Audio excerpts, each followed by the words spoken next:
Hey, good afternoon. It is afternoon. Good afternoon, everybody. It's so good to see you here. Welcome to the Master Class by Master Coaches Summit.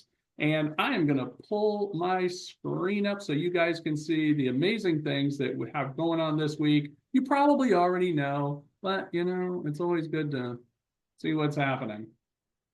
So, this week, we are doing a number of master classes with master coaches. This is a program we started about 3 years ago, and I'm so glad that it's still going on now because it really is a fantastic opportunity to get your CCEUs, to talk with master coaches, and get to learn a lot through demos and through information. And just to let you know what's happening, tomorrow morning, we have at 8:30 a.m. Jenny Antelak, who is going to talk about the narrative approach, which should be very interesting. I'm excited about that. See about that. That's at 8:30 tomorrow morning. Then tomorrow evening, we have Alexis Tuccio. I don't know if she's Italian, but she might be. It sounds like it, Tuccio anyway. She's going to talk about team coaching. And interestingly enough, I think I have a conversation with her tomorrow as well, because I am interested in team coaching training myself. So, and her comrade spoke yesterday. Oh my goodness, I'm forgetting her name. Who was the speaker yesterday who talked about team? She didn't talk about team coaching. Darn, I wish I could Mariana. remember. Mariana. Mariana, exactly. So yeah, so we get the both of them. How awesome is that? And capping off the summit will be the one and only Marsha Reynolds, my very good friend. It was so good to see her at Luminous last year. So we're excited to have her back again. She's always a delight. And she will be doing a coaching demonstration. And as you all know, Marsha Reynolds does the best coaching demonstrations. So we're excited about that. But today we have Des Stevens. She is a master certified coach as well. She is the powerhouse founder of Radiant Health Institute, global leader in holistic coaching, training, and transformative education. She's trained and certified over 1,200 coaches in over 25 countries. Her Leadership Academy has earned the prestigious PRISM Award for advancing the coaching presentation, and she is the recipient of ICF Foundation's Gift of Coaching Collective recognition for humanitarian initiatives, particularly her $5 million pro bono coaching project in Honduras. That's pretty amazing. And her academy's work has even led to the establishment of the Melanie Giselle Foundation, furthering her legacy of global impact. Her dedication to service and excellence has made her a beacon of hope and transformation worldwide. Ladies and gentlemen, I want to bring to the floor Des Stevens. Feel free to clap. It's okay, folks. It's good for you. Get it all out. All right, Des, it's all yours. I'll watch the waiting room. It's funny how when we hear ourselves being described or we read it, we're like, wow, I've been busy for like 20 years as a coach. But that's just because I've been doing it for 20 years. I sometimes think, wow, like if I read that, I would be like, what? But that's 20 years of work. That's what I want to say about that. Of course, I love coaching, but it's funny how once you become an MCC after 2,500 hours of coaching, in my case, 22,000 hours of coaching. I edited up once and I was like, wow, like that's too many hours a week. I don't recommend 20 hours on average a week of coaching. When I talk to people about transitioning from full-time employment to, let's say, a coaching practice, I say 15 sessions a week max is mine. Three a day, Monday through Friday. We don't need to coach 40 hours a week, 20 hours a week, none of that. So I added it up because I had to add them up for my MCC, and I was like, I have add a zero to what I have. I almost have 25,000 hours. But when you get to this point, it's funny how you don't even want to coach anymore because you've done it so many times. But I love being in a position where I can talk about how to leverage an MCC for the betterment of everyone, how to advance the coaching industry in ways that maybe as a coach might be frustrating, like I wish it was a certain way, or I wish we were regulated, or I wish this. We can make those kind of changes as, not just credentialed coaches, but just as coaches. So I love to have these conversations. And I just think that's where my work now lies, in more of that visionary role with my own company. I'm also a film producer, so I'm doing a TV show about coaches soon, and that excites me more than anything else. Because as you know, or you may know, even ICF surveys say this. The last survey that came out, something like 14%, only 14% of people in the United States, if you walked up to them on the street, what is coaching? What is professional coaching? Only 14% of people even know what we do. And of that 14%, many misconceptions and myths about what we do. So we're in what we call an educational phase. We still have to tell people what it is. 20 years ago when I started, people made fun of it. People now want to be a coach. That's how far we've come in only 20 years. It's a baby industry. We are only 50 years old, and that's why ICF's only 30 years old. And Marcia, who Jimmy mentioned doing the Friday session, she used to run ICF in the late 90s. She wouldn't even necessarily, I'll just say, do the exam the way it's being done right now, for example, right? So things have changed. 8 divisions now with ICF. They're coming along, but they have a ways to go. And part of that is the DEIB lens, in my opinion. Yes, there is a DEIB committee. I've been on it. We are now part of what's called One ICF. If you don't know, that's one of their divisions, One ICF. And they have put this DEIB committee inside of this One ICF division. One of the reasons for this, by the way, does anyone want to guess why we don't have a DEIB committee with ICF anymore? Does anyone want to guess? Hopefully it's not the Curious what you think. administration, but Did that I would happen be about a surprised. month ago? Yes. Does anyone want to guess why? Why did ICF put the DEIB committee inside of One ICF division? I'm so curious what you think. I'll tell you why, but I'm just curious what you think is the reason why. I'll give you a hint. It has to do with the safety of the DEIB members. Yeah, something we don't think about, right? So if you're a DEIB committee member for ICF and that's on your LinkedIn profile, you might get some death threats because we have been.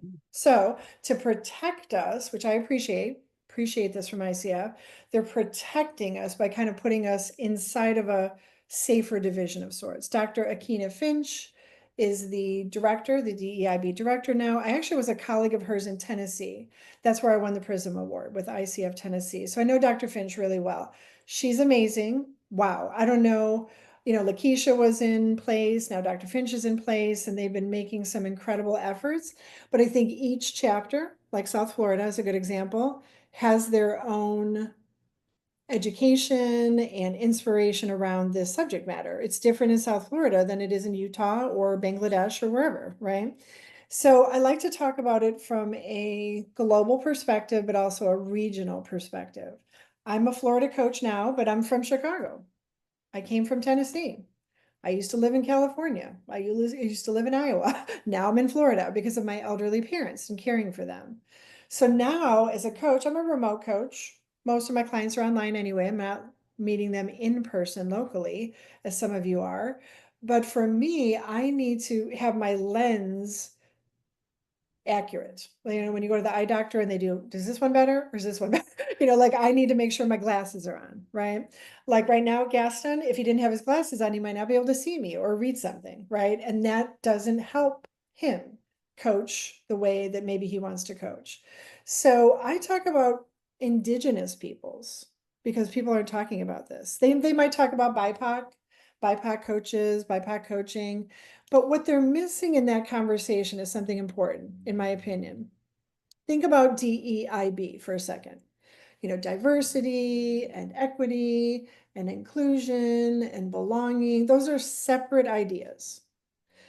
J used to be part of this equation with ICF, but they dropped the J off. Just they're considering themselves an apolitical organization. So they took the justice part off, just for the conversation. But DEIB, think of 4 petals of a flower. We want to appreciate the combination of these 4 petals, but not blend them together like in a blender, right? Because then they're going to lose their potency as a diversity, equity, inclusion, or belonging stance. So in other words, we're not trying to talk about all the things all the time in every session with every coach. What we're trying to do is kind of put a puzzle together. D is a puzzle piece, E is a puzzle piece, I is a puzzle piece, B is a puzzle piece. We can talk about belonging. Are you including everyone? Are they feeling welcome when they come? When they get to your website, is it speaking to them or not speaking to them? Let's say someone has minus money, like less than zero money, like all that minus money, like they're in debt. They have no money, they have no financial resources. Do they feel welcome? Do they feel like they belong? When they get to your website, do you have wording that says income sensitive pricing available? Pro bono opportunities available, discounts available, sliding scale available. Does that say that to them? Because if it doesn't, they will come off your website because they don't feel like they belong. If they only see a $300 hourly rate for your coaching, right? So that would be the B. Now we've got the D. Is your practitionership diverse? Is it equitable? Is it inclusive, right? We can ask ourselves those separately. If we aren't doing all four, then that's a problem. We're missing a puzzle piece. But we don't want to just blend them in a blender together. Like we have a mush now of all these things we're trying to do. We want to appreciate all the different letters and what they mean. And this is my overall arching letter, which is A. It's really not about diversity, equity, inclusion, and belonging in this case. It's about accessibility. That's all this is about. This whole conversation about DEIB is about accessibility. Financial, geographical, language. Let's say someone does not speak. They're a mute. They literally don't speak. Words don't come out of their mouth. Maybe they type. Maybe they have sign language. Maybe you have an interpreter, sign language interpreter. When I go to Central America, I train in Honduras, Panama, Costa Rica, mostly Honduras. That's where my nonprofit is. And when I go there, I do not have an interpreter. I have a translator because ICF says, don't have someone interpret what you're saying into their own words. Have them literally translate the language, what you're saying. So that can be problematic if I use like an expression, a colloquialism, and I say something like PTSD. And they say, what is that? And I say, well, in the United States, in North America, unlike Central America, we use a term in mental health. It stands for post-traumatic stress syndrome. And they say, well, what do you mean by that? So see how we have to I have to be clear about what I'm saying, very clear about what I'm saying, because I certainly don't want to sound like I'm a psychiatrist, but I want to say that military veterans might have PTSD or tell me that they have PTSD or complex PTSD. And if I'm a trauma-informed coach, that's part of inclusion right there. That if I'm trauma-informed, if I can do trauma recovery with my veterans, then that's a better practice for them. They belong now. An example of this would be seated meditation. Such a common thing that a coach might recommend. Well, have you ever considered meditation? And the client might say, let's say that's a veteran. Well, no, I've never tried meditation. What do you mean? And they said, well, you can try sitting down and being quiet and closing your eyes and sit there for 10 minutes quietly. And the veteran might say, oh, I've never tried that. I'm going to try that after the session. Thank you so much. And then they go sit down for 10 minutes quietly. Guess what might happen? Yeah, they might get triggered. That silence might be too deafening to them. Now, instead, if I was trauma informed, I might say, meditative practices have been found to be very helpful. Have you ever tried meditation? And they say, well, no, I've never tried meditation. What do you mean? And I say, well, some people meditate by sitting, some people meditate by walking, some people meditate by washing dishes, anything that feels meditative. What feels meditative to you? Oh, well, I love to run. That feels like meditation to me. That helps me with my mental health. Great. How often do you meditate? Right? See, now we're hearing their form of meditation, not our idea of how they should meditate. right? That's the difference. That's the ethical difference right there, right? So really it's about accessibility and accommodating, right? I use the A's when I think about this. Like, how am I accommodating them? Here's a really good one. An example that you might not have ever thought of. So when I move anywhere, I go to a website. I'm going to share this website in the chat with you right now. It's a Canadian website, but I love it so much. And it does work in all of the Americas. Native land. I just go to this website and I see the indigenous peoples of where I live and work. Just maybe a land acknowledgement I'm doing. And in this case, when I moved to Florida, I was like, oh, the Ayis and the Seminole and they're all here. And I want to honor where I work and where I live, that this is the land of the Ayis and the Seminole, whoever has lived here previous to me. I coach people on Native American reservations. And imagine what they think when I say, oh, do you want to sign this coaching contract? This written contract with me that says you're going to pay me a certain amount of money over, yeah, they don't want to sign. I don't blame them that they don't. The last time they signed a piece of paper with a white person didn't go so well for them, did it? So signing a contract, maybe they can't sign. Maybe they don't write. Maybe they're in a prison. They can't sign a contract. So the very first thing I did when I became a coach certified 20 years ago is I thought to myself, who do I care about a lot? And I'm going to practice on them for my practicums. So I thought about my little brother who went to prison. And when he got out of prison, he did not get the help he needed. He was very vulnerable when he left prison. He was vulnerable before he went to prison.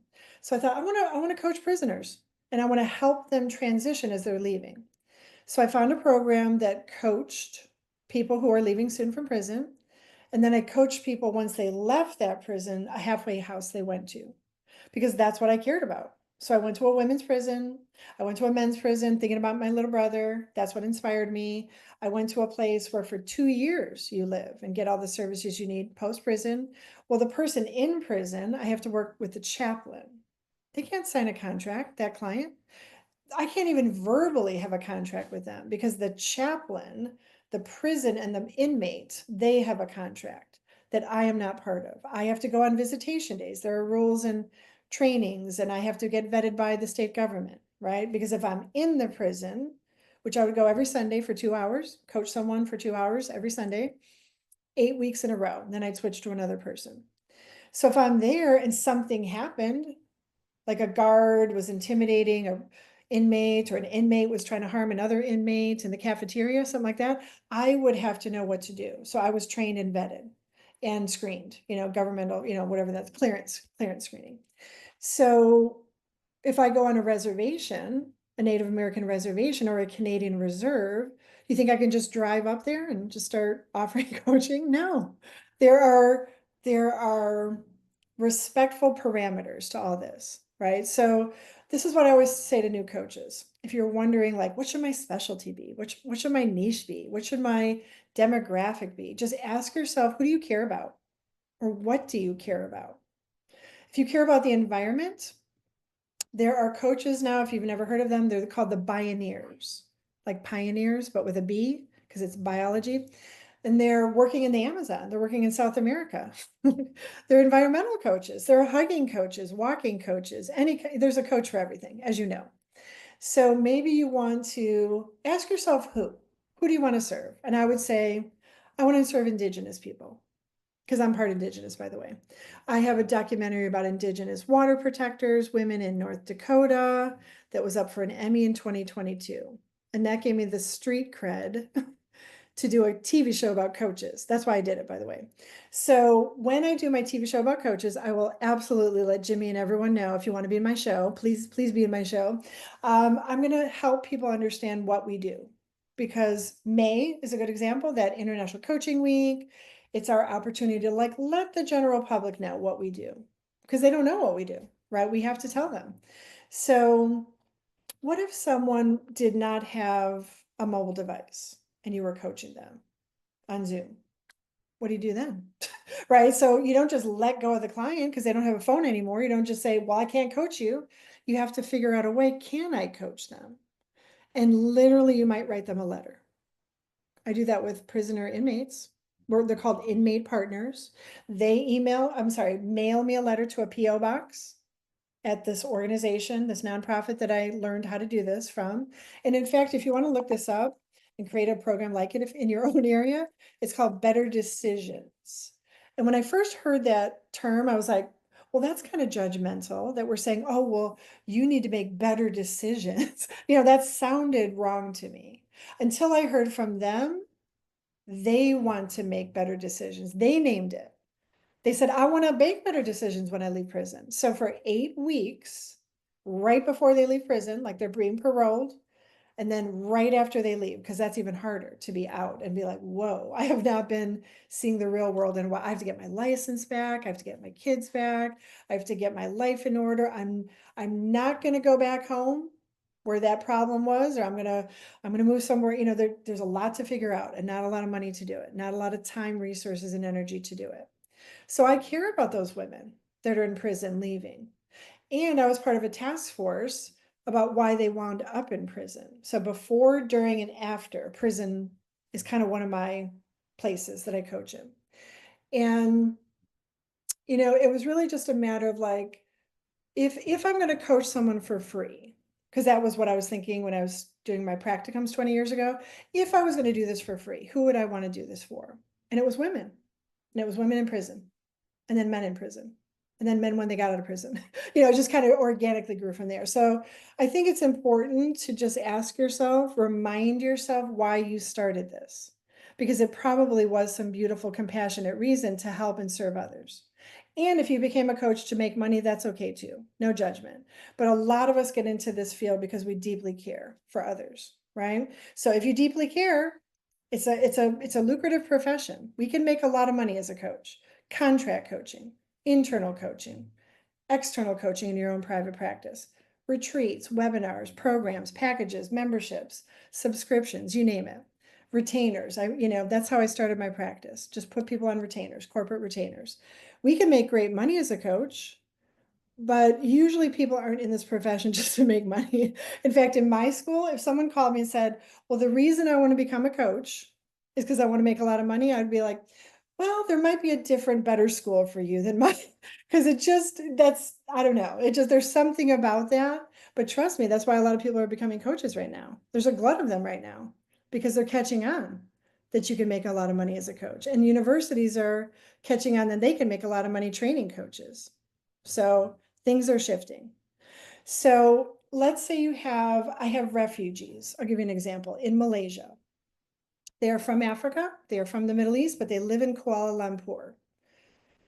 Far, far, far away from where they're from. One of my clients was born in Iran, grew up in Afghanistan, but has been living in Malaysia for about 8 years, waiting on a United Nations assignment to move to the United States or somewhere where she can be safe.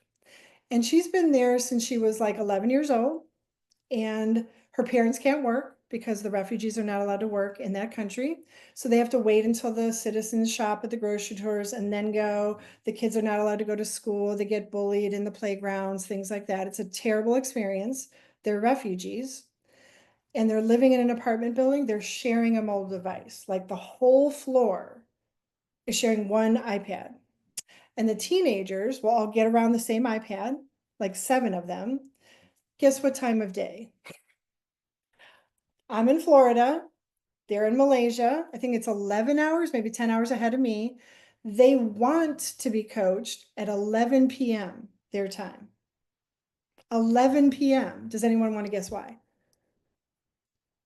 Why do 7 teenagers want to crowd around an iPad at 11 p.m. to be coached? Why do you guess that? Because one else the around? internet is available then and no one's Yes, bothering that's when the them? Wi-Fi is available for them. And Shakti, I want to hear your reason. Say your reason. I was just thinking maybe because that's the only time they have privacy. Yes, that's also part of it because they're Muslim and they eat at 9 p.m. The families all eat together in one of the apartments. The kids all go to one of the other apartments around an iPad to do their Fiverr, to do their coaching, to do their coach training in some cases. That's the only time they have Wi-Fi, that they're allowed to have Wi-Fi for only 1 hour a day, every 24 hours.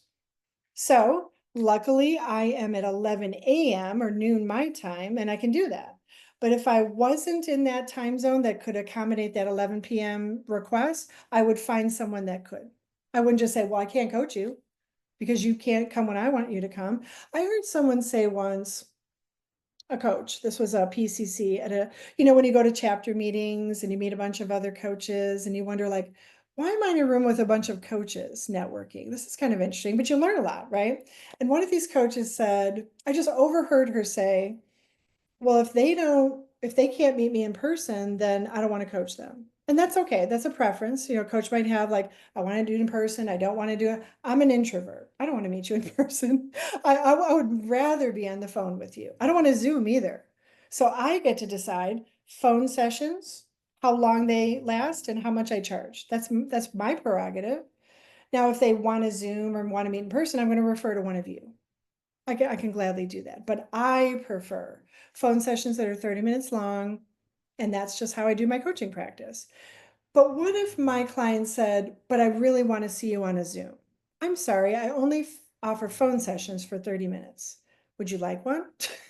Well, I just want to see you. I just want to see you live. Okay, well, we can do 5 minutes. We can do a compatibility chat for 5 minutes. I don't do free consults. I don't need to.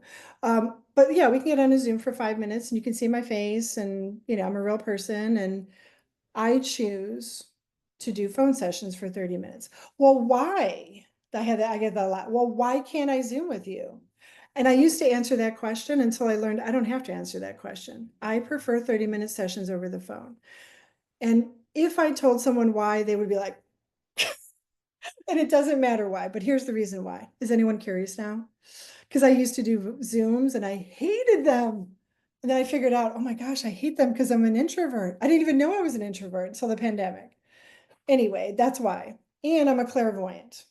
I literally can see things. And I don't want to see them because it distracts me. If I see Gaston's grandfather sitting on his shoulder saying hello to him, I don't want that to distract me. I don't want to see colors around Barbara and her aura because that's going to distract me. It might help other coaches, maybe clairvoyant coaches. I don't prefer that. So I'd rather talk to you on the phone. I have discovered that 30-minute sessions are better than 60 for me. So you get to decide, right? And accommodate as needed. Referrals might be part of that accommodation. Another idea would be, what if someone called you or contacted you and they said, I have a Bible study group or a women's circle or a group of friends we've been meeting for 10 years. Can you come to our house, one of our houses, and coach us? You have to ask yourself, okay, that's an out call. Maybe the value of that changes on if you charge. Maybe it's a love offering, tip jar in the middle of the room. There's things to decide about it. Am I safe if I go here? Do I let someone know where I am because it's someone's house? I don't go to people's houses.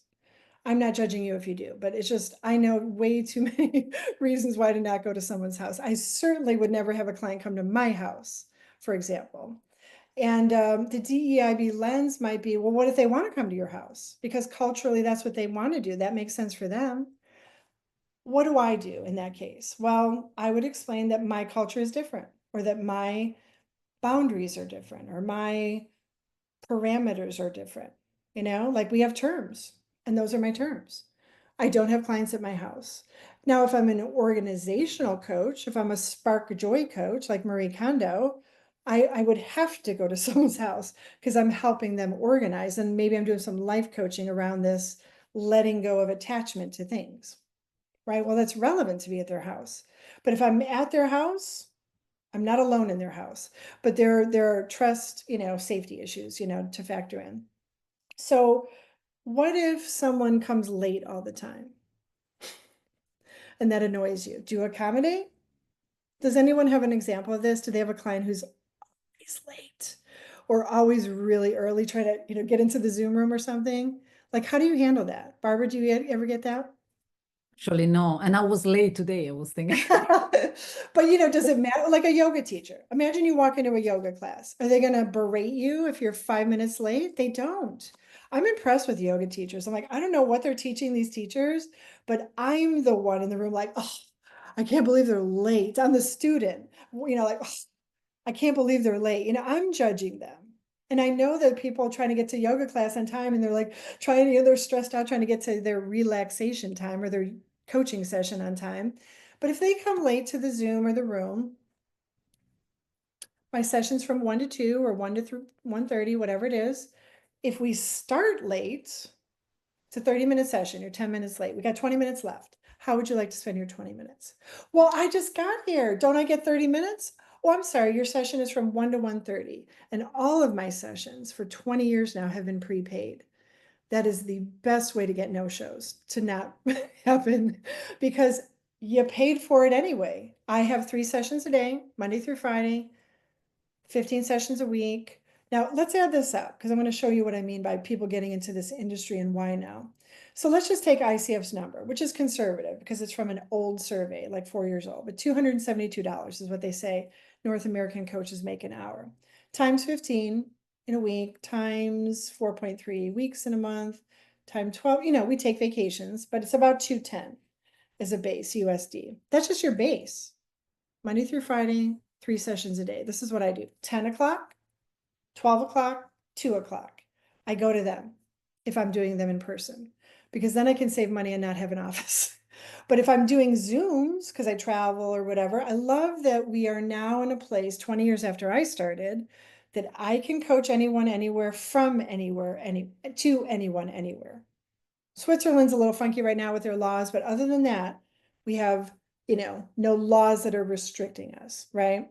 And I am a proponent of regulation and licensure. Not everyone is, but this is one of the reasons that it's going to protect consumers. We have a lot of, coaches out there who aren't really coaches, calling it coaching and being very dangerous for some people. So that's primarily why I'm a proponent. But let's just say, we're making our money and have our sliding scale and our pro bono clients and our kind of a tithing idea, if you've heard that term, like if you go to a church and they say maybe 10% of your income you can donate to the church. Maybe for you, not just International Coaching Week, but maybe all the time. Once a month, there's a free session in your calendar, or once a week, you have a session that's discounted or a day that's discounted. Maybe a love offering idea. This is a great marketing idea, by the way. So get on a live, YouTube, TikTok, Instagram, wherever you love to be, wherever your clients are. Start doing some coaching. Maybe it's group coaching. Maybe it's just live and there's a tip jar, like a paypal.me link that they can go to, or your Venmo, Cash App, whatever. Revolut is a great app, if you don't know about this, for international monies. This is the friendliest one for anyone internationally because I can't do PayPal with Panamanians because of the Panama Papers and all that. Certain things don't work in certain countries, but Revolut pretty much works everywhere. So that's why I like it. So maybe you share your Revolut link, your payment link, no pressure, but hey, here's a tip jar link or a love offering link if you want to make a donation. For me, and you might have a nonprofit adjunct like me, but I started an NGO because I realized 20 years ago, called my father, who was a CPA, a financial planner, certified public accountant. And he used to help people set up businesses and nonprofits. And I just called my dad and said, hey, Dad, I want to start a nonprofit because I want to be a coach. And he said, no, you don't. And I said, yeah, I do. He said, no, don't do a nonprofit. Do a for-profit because then you'll actually be able to do more humanitarian work. You'll have control over the money and a board of directors won't boot you out later. Just ask Steve Jobs. And I was like, okay, but I was thinking of it being a nonprofit kind of dynamic. Like I want to be generous. I want to go into prisons. I want to, go into, markets that have not been even tapped into yet, where coaching's not even a thing. It's not available yet. When I went to Honduras in 2013 and I said I was a coach, they were like, a what? Like a life coach. A what? Okay, so someone that can talk to you and support you in your life, like that's a thing, like a therapist. Well, it's kind of like a therapist, I would say. If therapists are raspberries and coaches are lemons, we make a great lemonade together. We're not like fruits and vegetables. We're not that different. We're like 2 different kinds of fruits in a fruit bowl. And we complement each other really well. And they're like, oh, okay, well, we don't see therapists here. We don't do that. That's taboo. We don't know. We talk to our priest. We talk to our pastor. I'm like, great. So you can also talk to your pastor and priest and your family or whoever gives you comfort and support. And if you ever need a coach, there's coaching available. And they would say, can I become a coach? And when they said that, I was like, yes. Like it didn't even occur to me when I was just traveling to a country, meeting beautiful people. I could not believe, if no one here has been to Honduras, please go to Honduras with me or go on your own. Because what people don't know about Honduras, just because they don't have tourism money, is people don't know that they have beautiful people and food and mountains and beaches and rainforests and the ruins and all the things, all the things. And most people are like, I want to go to Costa Rica. I want to go to Belize. I'm like, go to Honduras. Anyway, so when I went to Honduras, and when those women, there were 42 women that I went back in 2015 because they said, can you come back and like teach us how to do this? And I was like, sure.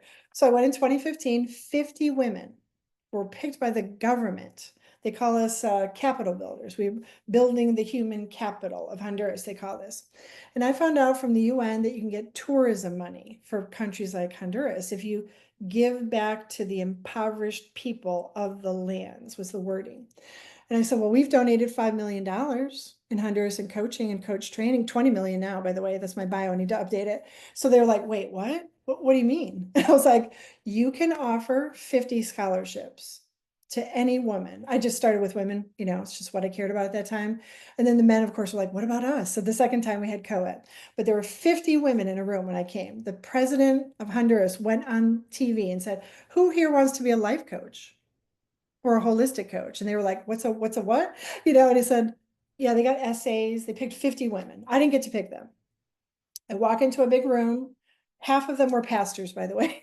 Women, female. Oh, it was so beautiful. 42 graduated, by the way, because by the end of those 2 weeks, we met for 80 hours, 40 hours, 1 week, 40 hours the next week, with a weekend in between. And on the third day, speaking of DEIB, there was a lot of this.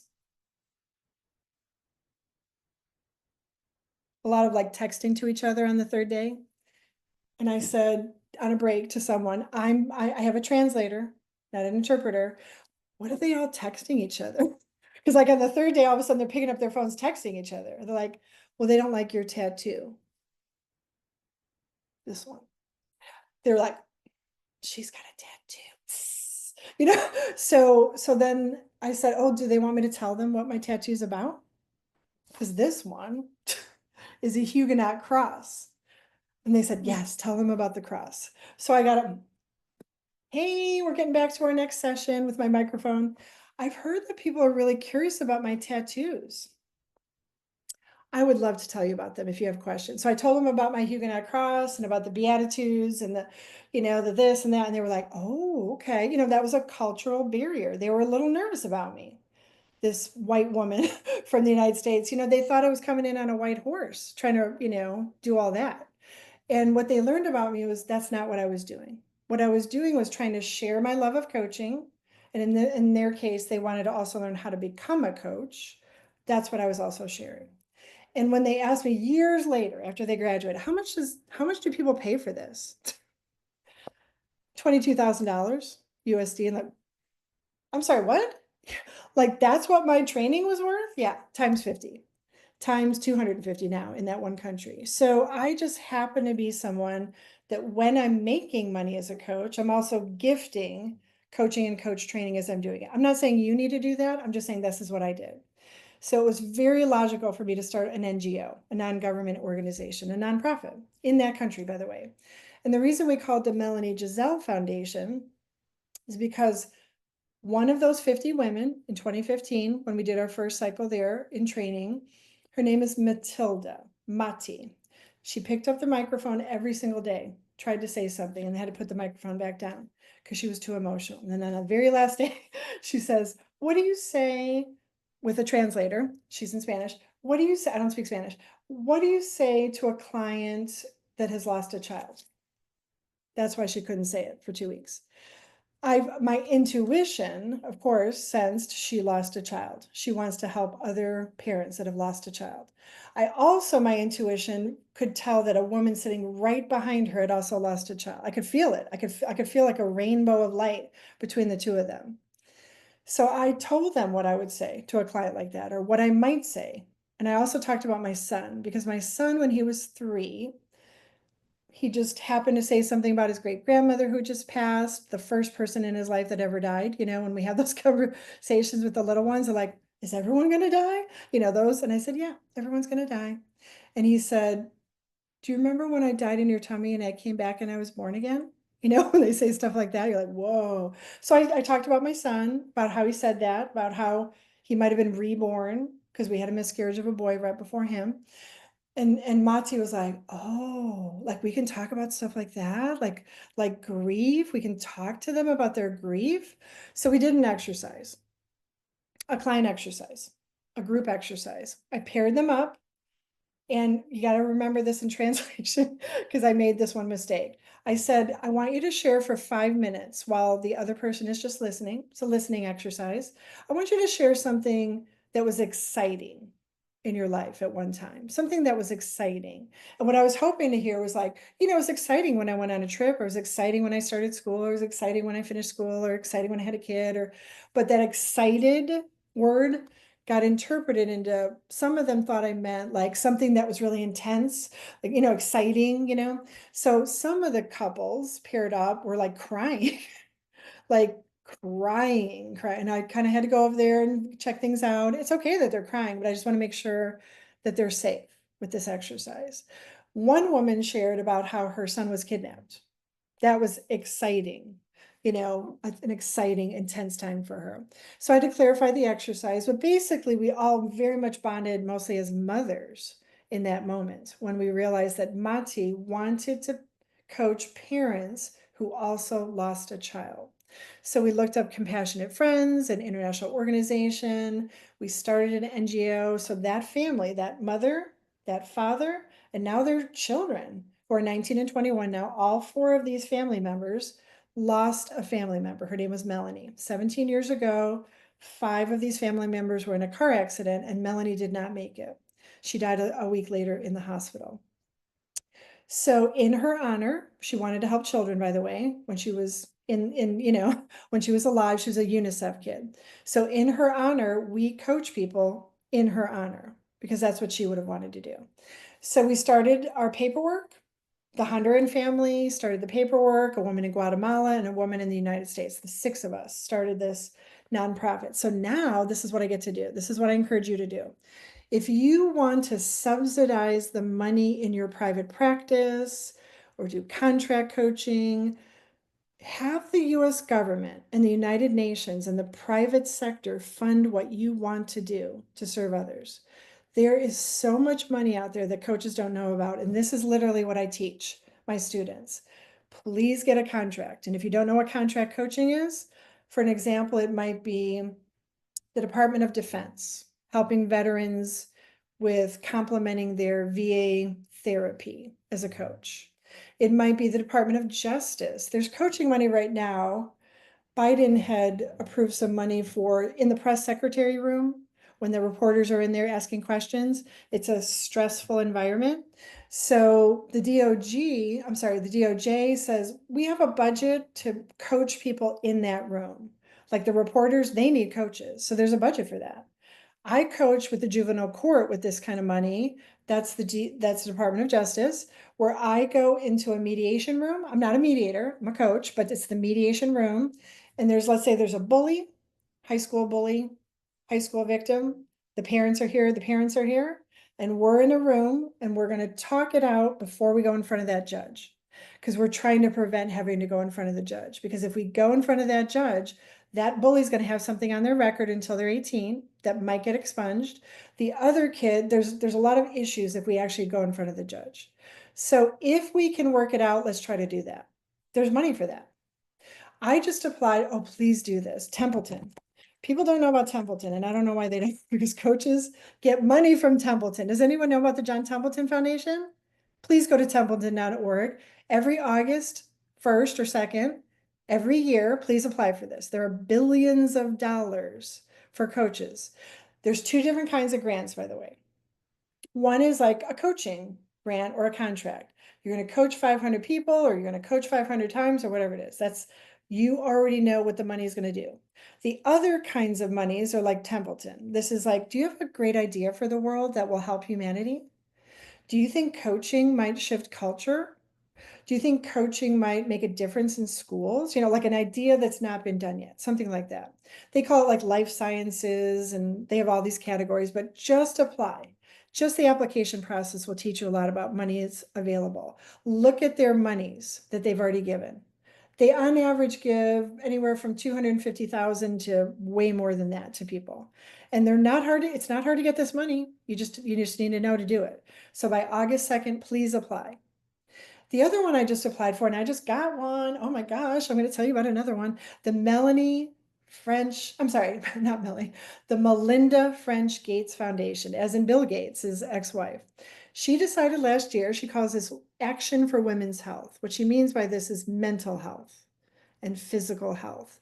My company is Radiant Health Institute. What I mean by that is emotional health, physical health, mental health, spiritual health, all the health. So the Melinda French Gates Foundation has something called Action for Women's Health. I'm putting this in the chat. It's called the like Lever for Change or something like that. So last December, we all applied. 4,000 people got through on the first round. I'm one of them. And by December, she's going to award between $1 and $5 million, up to $250 million. She's committed this year. She'll keep doing more. She'll be bigger next year. So think about the ratio. If 4,000 of us made it through the first round, which was not easy, you know, big application, you know, big essays, you know, videos, that whole thing, but please do it because this money is free. It's free money. You don't have to pay it back. You don't have to, they don't control how you spend the money. They just trust you that you're going to use the money the way you say you're going to use it. So let's say it's $250 million. This is what Melinda's giving this year by December, divided by 4,000. If we all get something, which we won't, there's probably going to be 400, not 4,000. But if the first round people all got in, we'd all get $62,000. But we're more likely, she said literally in the first round vetting webinar, every recipient gets either between 1 and 5 million. So if I get through on the round, I'm still learning a lot just by applying. I'm learning what the philanthropists and the benefactors want to do with people like us. And coaches are perfectly positioned for this. If you want to get a US government contract and you live in the United States, sam.gov. sam.gov. It's free. Just list yourself, what you do, coaching, training, consulting, whatever you do. Go through this process because when you do, you can get a government contract for coaching. You can be a sub on mine. I could be a sub on yours. Doesn't matter. Do I have enough time to share for like 2 minutes a slide presentation, Jimmy? Do I have enough time? Yeah, you've got enough time. I was just going to put a couple of things in the chat, but go ahead and share while I I'm send just this going in to the share chat. something quickly, but I'm also going to share it in the chat so you can look at it later. But I just want to say that, you know, we started about 50 years ago. There are only about 300,000 of us, 55,000 of us credentialed through ICF. EMCC, of course, and the National Board for Health and Wellness Coaching are other federations that are gaining traction. But as you know, ICF is the behemoth, and we are shifting into the coach approach, meaning that we're shifting culture, and culture is shifting because of us, basically. And regulation is in the future, along with contract coaching is going to be the future for us. This is my timeline that I will not do in detail right now, but this is just how I did mine. I started in 2012 with my coach training school, started 20 years ago as a coach. This is my trajectory. I have 5 divisions now. The top one here, Radiant Coaches Academy, that's the one that's relevant to this webinar, but I have other divisions as well. And this is my favorite part because I just added up one day how many of my 1,300 students now in 13 years are people of color. And I was shocked that it's 38%. The average for other schools is about 5. 96% of my clients are satisfied because I ask them if they're satisfied. I poll them, I get the empirical and mechanistic data around it. My students are in 13% of countries worldwide, and I was initially the only holistic level 3 school in the whole world. I'm currently the only holistic all levels in the world school.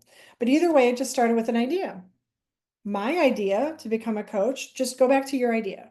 The first time you asked yourself, should I just be like a life coach or something? Do I need to be a business coach? Do I need to get into coach? Go back to that moment. My moment was my colleague at work who knew me really well. She was an exercise physiologist. It was a healthcare company. She turns to me and she says, "You would make the most amazing life coach."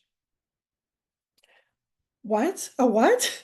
A life coach. I'm like, I don't like people. Why would I be a good life coach? But you care about people. I mean, I do, but I care more about animals and trees than people. But you're so resourceful. You care so much. I'm like, but could I care? Because I went into caring professions. I didn't want to be a teacher, a doctor, a nurse, or I don't know. I went into nonprofit because I cared. And then one day I'm working at a nonprofit 20 years ago, and my friend says, "You should do this in nonprofit." And I was like, oh my gosh, why did I not think of that? So that's why I have a nonprofit. I do have a for-profit. I have both. I'm a social enterprise. I think coaches are perfectly positioned to be social enterprisers. We make a lot of money doing what we do. We are supported, especially by contracts. You get paid an entire year's salary in a contract and then not have to worry about the money part for a whole year. All you have to do is manage the contract. Most $1 million contracts, by the way, have about $100,000 in them, about 10%, to manage the contract. So that could be you, could be someone else, just making sure the coach is all getting there in time in a Zoom or in a room, whatever. Do that. Then you're taking the stress out of the one client at a time, one paycheck at a time kind of feeling, right? 3 ways to coach. Externally, private practice, one client at a time. Internal coaching, working for someone else, don't do it exclusively. Have your side hustle if you want it. Contract coaching. I don't care what chapter wants to do this, but I will talk about contract coaching for an entire hour if you want to do that in the future, because that is the future of coaching. And it's the future of supporting ourselves financially so that we can eliminate that stressor about our coaching practice. I love that idea. Questions? Wow, Des, that was amazing. I don't know what you all thought you were going to get when you signed up for this, but I'm pretty sure a lot of our minds just exploded in a really good way, and I'm pretty sure we got more than we bargained for and more than we paid for. So, I know the title was, coaching through the lens of, DEIB lens, but we got that and a whole lot more. So Des, thank you so much for all this information, for the great links, for just the story and the insight, because it was phenomenal, and I'm so glad that I was able to attend and host, because this is fun. This is what I love to do. Just But following your heart is so easy. If you just allow Yeah. yourself to follow that, we're a heart-centric industry. We're not a head-centric industry. Even though ICF says we're thought partners using a creative no, we're emotion partners. We're gut partners too, right? We're somatic partners.